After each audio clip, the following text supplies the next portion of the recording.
And ladies and gentlemen, here we go. Good morning, good evening, wherever you are in the world. NomadX family, Facebook people, everyone out there. We're back on track. Another day, another life. And we're here today with David Berkowitz. I hope I say it right. Oh, that's perfect.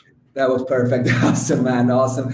And David he's a true legend. There are so many things I can say about him. We're going to cover so many different topics today because there is a lot of value today in that stream, mainly focusing probably a little bit on building what it takes to build and grow B2B communities. But because we have such a massive expert on the stream today, I have a lot of other questions as well. So first of all, David, welcome to the show. It's awesome to have you here today.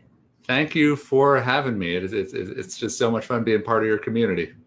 Thank you very much. We really appreciate you. So David, what we usually do to start with, and that's mainly to make sure that I'm not talking too much because I always talk. Can you give us an introduction about yourself, who you are, what you're on at, what's the mission, and a little bit about your background story, because I think that's very interesting.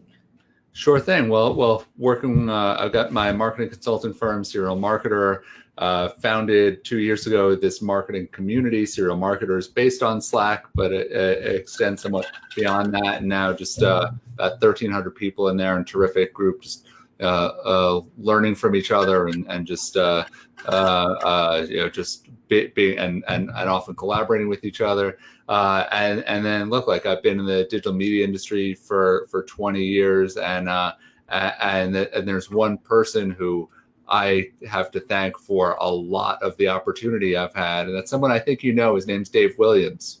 Whoop, whoop, whoop. Okay, hands up for Dave. We know him very well. How can we not? So yeah, I mean, Dave founded 360i, and there were a couple places I worked before that, but like still to this day, the longest place I worked was 360i, and I joined when he was still part of the company, and it was still this it was still known as this hot Atlanta shop that was becoming more national. But like, yeah, I mean, so much. I mean, there's just so much, even like the culture he infused, the vibe that he and his co-founder Brian Kajewski created. Like, I mean, it was just amazing, right? And I think so much of it carried through and just made it like, I still felt like the entire time I was there that it was like an agency trying to figure out how to be an agency.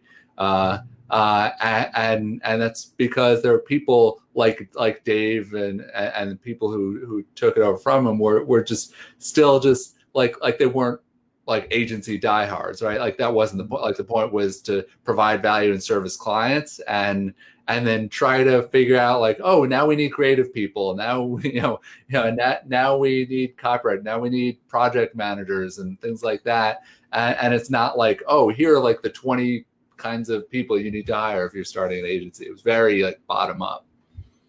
Awesome. Yeah, I think I know personally exactly what you're talking about by working very close with Dave, and and that is pure inspiration. It pumps you up, like it's really taking you on a journey, and it makes you just like hyped about what's happening. That's awesome. So you've come a long way, 20 years in the whole social media marketing scene.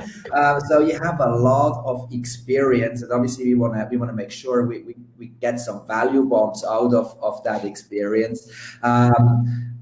Just like generally speaking, in your opinion, what were like the main changes you've seen over the last 20 years? I mean, there are like millions of changes, but what would you say, like in a few short words, what's the big difference 10, 20 years ago? Well, look, I mean, by far one of the things, because I was like an early adopter of social media. I was on like bulletin board services in the early 90s, like before. So it's like using the internet before the World Wide Web. And I was not like the most tech savvy person. I'm still not a coder or anything like that. But also seeing this shift, and it was right around 2006, where you start to have social media opportunities at scale for marketers, right? And so this is like, you know, and there are plenty of people who are like the old school diehards on like those BBS and like, and they're like, this is the year that everything got ruined, right? But for a lot of people, it's right around, you know, it was still a MySpace world, not a Facebook world. It was still like early age of blogs. It was still the first wave of podcasts, and it was like, wait a second, you know, it was like these major businesses were like, how do we deal with this, and how do we also deal with something where people can talk back to us, right? When I was like 7 years old, I was writing letters to companies one point there wasn't the promised pack of gum in my Rice Krispie cereal box. Okay, so I wrote the company, and I'm sending them this letter, and I'm like using WordPerfect on my old PC and stuff, and I write them, and they sent me 2 packs in return, right? You know, but like, you know, they didn't have to deal with all this, like, you know, 100,000 people complaining there wasn't any gum in the, you know, no one else but my parents knew about this, and they were still going to buy me Rice Krispies. I still eat them. You know, they're still in my cabinet right now. So I'm not like, you know, doing some boycott. But now it's like, you know, so it opened up a lot of possibilities. It also opened up this whole Pandora's box, and I think that, like, being part of that moment right there, where it's where now, and it's still like, I think so much of social is still you just use as another broadcast medium, but that opportunity for interaction in ways that like there's still so many who are just trying to figure out what that means, how to even a brand that like Nike, right? I mean, their latest I had to watch so many times to see how they did that split screen format, and I'm like just mesmerized by it, because the first time I'm like, what the hell is even going on here? But they're doing this ad not just to create a great ad now. It's like they want to create as many conversations around this as possible. And that's a totally different mindset than just having some piece that's going to win a Cannes Lion and get the most exposure on TV, you know? And so like everything changed from that moment. And we're still trying. I think there are a lot of people like me who are like, how the hell do we get back to that, right? Because a lot of it is like, okay, you can now reach 1 billion people through an ad buy on Facebook. Like, that's not the point, right? Yeah, there's something better. Right.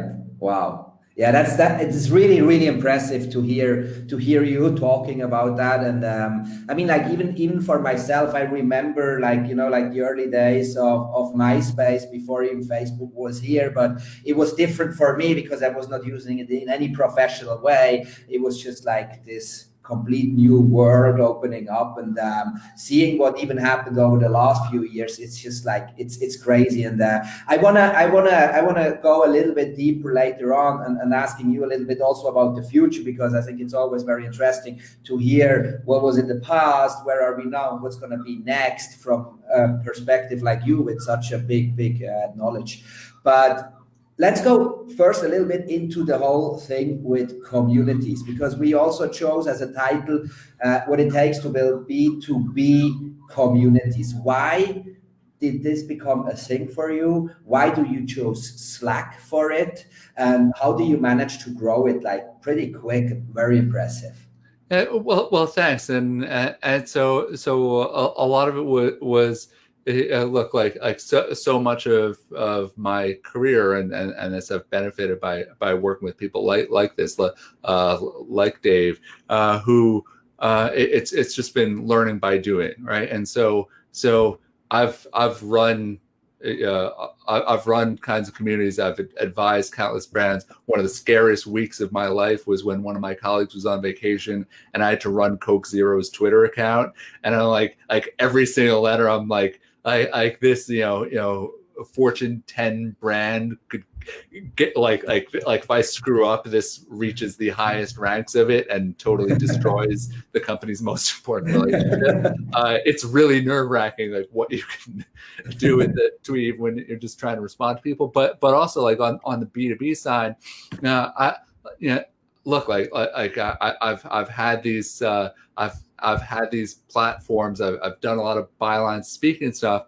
But when I started this serial marketer consultancy and used that as the name, and starting in 2016, I was like, well, but because name means a lot to me, and there's another story there. But I'm like a lot of people identify as serial marketers, and no one uses that term, right? It's all serial entrepreneurs. So and it took me a couple of years to do something about it. And I was wrapping up an assignment with this great company, Storyhunter, and I just had this sort of moment to do something myself. I'm like, let's give this a shot. And the whole community started with one post on LinkedIn saying, who's up for here's my rough idea for share jobs, have tech recommendations, bring marketing people together. I thought Slack was the right way, and still do for this kind of community where it's like, it can, you can put a lot of side conversation in channels. So South by Southwest is my favorite example, because this totally messed up your side. For 1 month of the year in like the digital media world, you have like 5% of people who are talking about nothing but South by, and 95% of people just don't give a shit. Okay, but the 5% of people are taking up like 100% of the oxygen in the room.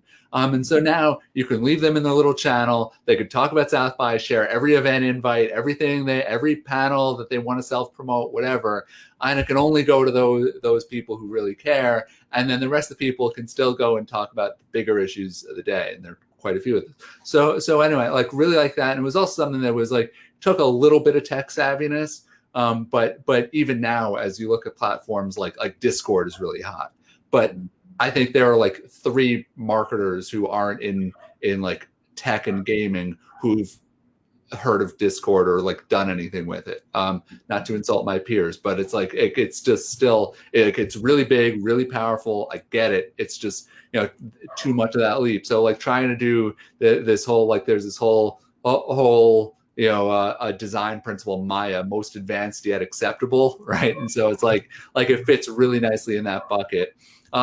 And look, I think some of what we've done right is that 1,300 people, it's just like been that steady build over the past 2 years. It hasn't been this big, like we get 500 people and then no one comes for a few months, or then it just that kind of dies off. And I think keeping it at this kind of momentum is so much more important than having these things, because like I've been part of some communities that are awesome ideas and they're really well run, but it's like you get 1,000 people who are there on day one, and then you check in a month later and it's like, where did everyone go? And so just figuring out that right way to sustain value, to me it's a lot tougher to like just have that going slowly, steadily, consistently 1 month to the next. Then there are plenty of people who are much better at, say, like getting 10,000 people in the door really quickly. But then it's like, what do you do with that? Right. Yeah, I totally agree. And I think that's a very, very valuable point you just mentioned. And that's kind of like what it's all about by building these communities, and that there is a lot of work, but it's at the end of the day, it's about quality over quantity and what you do with it along the way. And it has to, what you just said, like this steady grow. And that's kind of like, that's the only way to do it, is like putting the work in. So guys, Facebook fam, NomadX people out there, I just dropped the link in the comments to the page Serial Marketers, where you can get access to this awesome community. And that's exactly what I would recommend. And even more important, if you have questions, if you want to know more about Dave, his work, and what he actually does out there in detail, drop them here in the comments, and we're going to make sure everything gets answered later on during the day. We're here 24/7, always on top of the game with the best people out there. And one of them is still here with me. So Dave, let's dive into the future. I want to know more about that. Oh shit, what are we going to do now? No, but I think it's interesting because I really I want to know your perspective about it, okay? Because you have like all this experience, you've been in the game for so long, you've seen how everything went along the way, how everything developed. You build your own communities, like you have that massive network. straightforward. What do you think? What is gonna be next? What do we expect from the future in social media marketing? Well, I think one of the things we've got to figure out how to work with it is get beyond the everlasting challenge we've had of the walled garden. And it's funny because I think a lot of it first became really pronounced with the rise of instant messenger, because you had like if you were on AOL Instant Messenger and your friends were on like ICQ or MSN or something else. Really dated myself here, but then it's like you couldn't talk to them, right? And so now, and what became that big, like that big remedy for that was texting, and so then you didn't have to worry if someone like everyone, it just worked, right? Same thing with email. It just worked, and even some of the communities I'm part of today that are extremely effective. One of my favorite ones, the Old Timers list, is they've tried other things, but what works best is an email group, because everyone's on it. Like you don't have to log into anything else. And like once you're in the group, it just works. And so this is why I'm even really wary of calling my community a Slack community, because most of the activity happens on Slack, but it's like NomadX is bigger than a Facebook group, right? And if you and I connect, we're not like connecting because we're part of Facebook, like we're part of NomadX, and so that means something a lot more. And then when we get to have a beer in Indonesia or Portugal or something, then like that community really goes offline. And trying to figure out the right way to adapt so that there could be this flow across platforms and tools, and if people identify more in one place than another, like, and I'm trying different apps for like one-on-one speed networking with this awesome group Upstream, and just other stuff like that. I use Meetup to organize event, but all this stuff, it's like constantly adding silos, building an audience and all this. And so I think that there's going to be so much opportunity to try and just bring this stuff together. Even things like StreamYard, really cool idea here, because now you can incorporate comments from different places, and so like the more ways you're able to do things that are cross-platform, and it's like at any point in the day, I might be on Slack, I might be on LinkedIn, I might be on Facebook, I might be just goofing around on my phone or the Nintendo Switch, but I'm like I'm David, right? I'm at Serial Marketer. I'm working with awesome clients like Outernets. I'm a dad. I'm a husband. I'm like all these other things that are relevant of like if I'm watching Netflix or playing my Switch or on Facebook right now. And I think like trying to get back to this, and this applies to marketing overall, right? Like it's not like how do I reach a Facebook user? It's like how do I reach Ollie and people like him and people who just give a shit about the kind of stuff that I'm doing and who should really know about this, and then it's less like, okay, a Facebook ad might still be the best tactic for doing so. Terrific, but it's like don't start with the tactic. Like start with that. It's like strategy and tactics, and getting back to that initial part that I was talking about. It's just trying to meet people as people, right?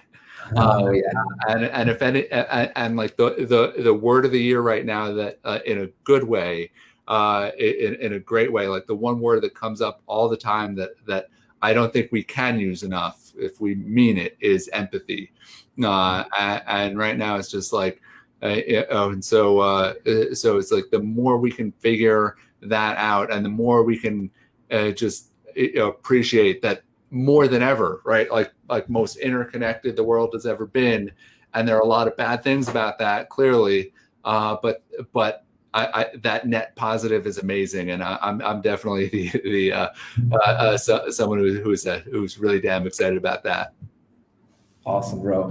Yeah, I totally agree, and I think this was absolutely pretty much spot on. And yes, there is so much more to come. But you also mentioned something which I really like, like to meet as real people, like just like doesn't matter on where you're coming from, what's the platform, or you even said, like having a beer in Bali or in Portugal, and that's one part of the community, and that kind of like involves in everything what goes along with. And I think that brings the value to the table. And as long as we do that and the empathy, what you just mentioned, then it doesn't even matter what's coming next, because it's going to be good and it's going to be like a shitload of fun and exactly following the purposes. And that's kind of like what we do here. That's awesome, bro. That's really, really cool. Thanks for sharing. What could we expect from you next? What are your plans for the rest of the year? Well, look, like clients first. So some big things that I'm working on there, and it's not as exciting, but pretty damn important. But there are some things even on the community side. I'm working on launching a paid version of the community and turning it like my big mantra with that is shifting from a hobby to a business, and how do you do that? So happy to come back and compare notes and see how this goes, because it's daunting, but it's like now also as you get into this, it's just I've got a really long roadmap, right? And how do you bring this to life? And for someone like me who's coming from the services side and not like I'm not like someone who works on my own products, it's a hell of a learning experience.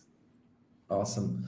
I mean, I definitely let's I'll take a note on that, and that's a promise. Let's say in a few months towards the end of the year, we bring you back on here, and I wanna know how that all works out for you. Yeah. Especially also with switching from a hobby to a job with the community, like and doing like a paid membership model or whatever you're coming up with, because that's something I am also super interested in, and I kind of like spin that topic since years and years in my head. Haven't really figured out what's the right approach. Always figured out how to monetize the community in the back end, but in the front end, I think that's a real challenge. So I'm really excited to see how that goes for you. And bro, I just wish you good luck with everything, and thanks again. It was absolutely awesome to have you on the stream. So community, as I said before, I dropped the link to serialmarketers.net here in the comments, and if you have more questions, if you want to know more about David and his work, drop it also here in the comments, because that's what we hear from. Be as active and be real. I think that's what we learned out of that. Dave, thank you so much for being here today. It was a real pleasure. Thank you, Ali. Really, my pleasure's all mine. Awesome, bro. Good luck with everything. Stay tuned. I'm excited to keep following you, and we catch up on that topic in a few months. Deal. Awesome, bro. Bye-bye.